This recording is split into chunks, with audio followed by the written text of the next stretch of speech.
Pope came to Washington, and because I'm Jewish, I went too. 200 of us moved our Yom Kippur services to the steps of the Lincoln Memorial so that we could support the Pope in his recent encyclical about climate change. It was the Day of Atonement, the holiest day of the Jewish year, the day that we fast and we atone for our sins. With us were these other people. They were in the 16th day of an 18-day fast, protesting fossil fuels. As the sun was setting, turning the Washington Monument this golden pink, we read our sins.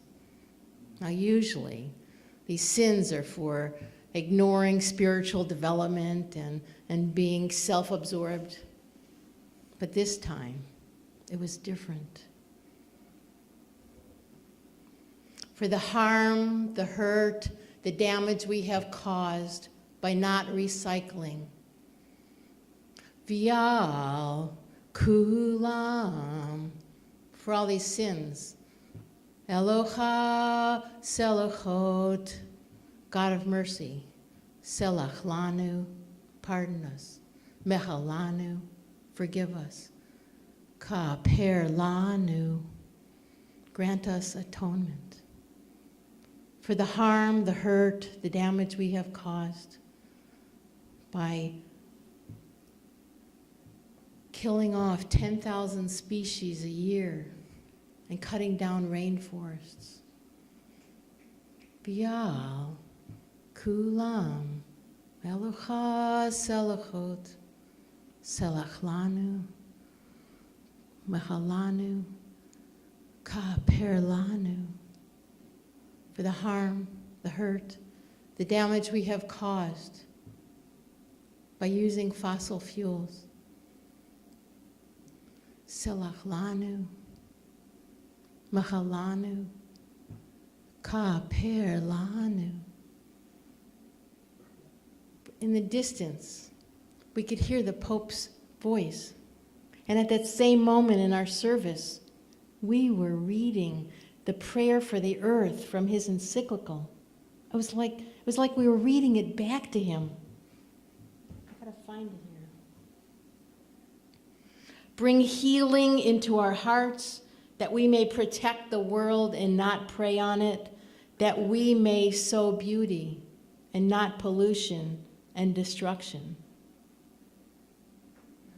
Now, usually in the service, in the Yom Kippur service, we read from the book of the prophets.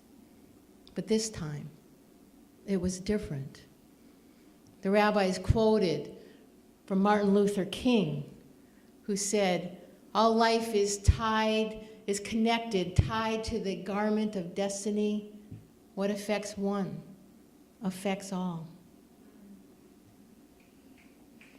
I could see the flags waving above the reflecting pool, the Canada geese landing in the water. I could see airplanes flying overhead and the little bugs in the ground. And then we read the Kaddish twice. That's the Jewish prayer for the dead. We read it once for our ancestors, and the second time we read it for all the dying species.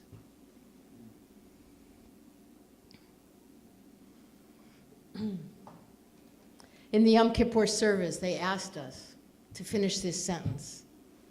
When I think of the future and I think of the world, it breaks my heart because, for me, it breaks my heart to think of my grandchildren and the world that they are inheriting. I look at their 3- and 4-year-old little hands as they reach up for peanut butter, and how they spin around for joy when they play with their dad, how they curl up at night feeling safe in their beds. They don't know that resource wars have already started, that millions are on the move, running from rising waters and debilitating drought. when they're in their 20s and 30s, caught in wild weather and desperate for food, well, they glare at me and say, "Why didn't you do more?" What will I say? That it was different back then? That I was too dazzled by the conveniences of capitalism to join into a solidarity economy?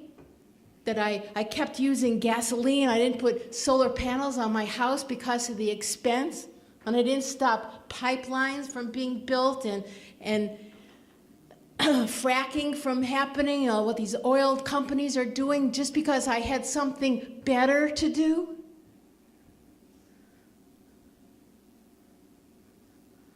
I'll tell them that I went to Washington because one pope can make a difference. And I'll tell them that I wrote a poem that I shared with some people one night. People that believe in the interconnectivity of life and who want to sow beauty and not pollution and destruction. And I'll say how I looked into those people's eyes and I asked them to join in so that we could face the future together. Because united, we can share this burden of fear and act together. Because this time, it is different. Thank you.